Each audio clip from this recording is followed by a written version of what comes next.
Hi guys, welcome back to our channel Trading for Beginners.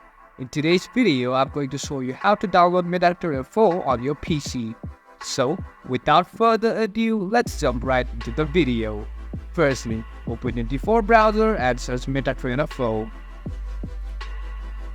After you make search, you'll find MetaTrader 4 on top of your search list. Just click it. You click on MetaTrader 4 and click on download for free. After downloading, you need to have the setup. And after setup is complete, you can open your MetaTrader 4 and it will be popped up just like this. That's it for today guys. If you find this video helpful, then don't forget to give thumbs up, comments and feedbacks will be appreciated. Subscribe to our channel and don't forget to hit the bell icon so that I can come up with new videos like this. Until then, have a great time and thank you for watching.